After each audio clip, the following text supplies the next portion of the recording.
Hello guys, in this video we will find the sum of numbers from A to B.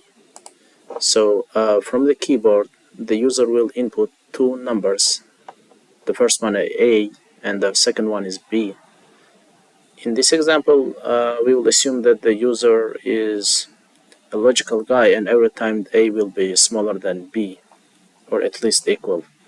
So I will print out sum of numbers from A to B. So in our case A is 4 and B is 8 and the sum will be 30. So since A is 4 and B is 8, I will need another variable sum which will be 0 at the beginning, and I will create a loop which will start its counter I from A, which is 4, and it will continue while I is smaller or equal to B. Like the last iteration will be when I is equal to B, in our case 8. And every time it will increase its value by 1. So at the beginning it's 4, then 5, then 6, then 7, and then 8.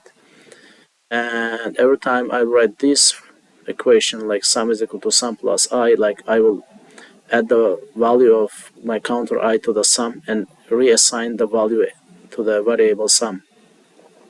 So when I is 4, since I started from 4, and sum is 0 at the beginning, the result will be 4, and I will assign 4 inside of my variable sum.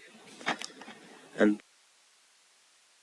since the last value of the sum was 4, here the sum will be 4 and I is 5, and it will give me 9, and it will continue this way.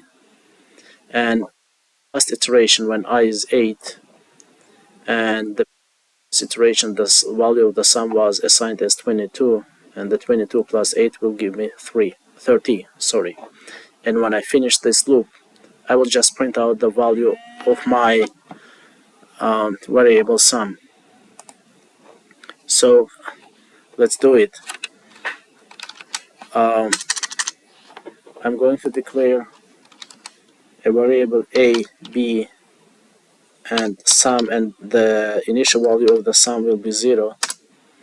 And from the keyboard I'm going to read the value of a and b, and then I will create a for loop where my counter I will start from A and it will continue until B, and every time in the loop I will increase the value of I by 1.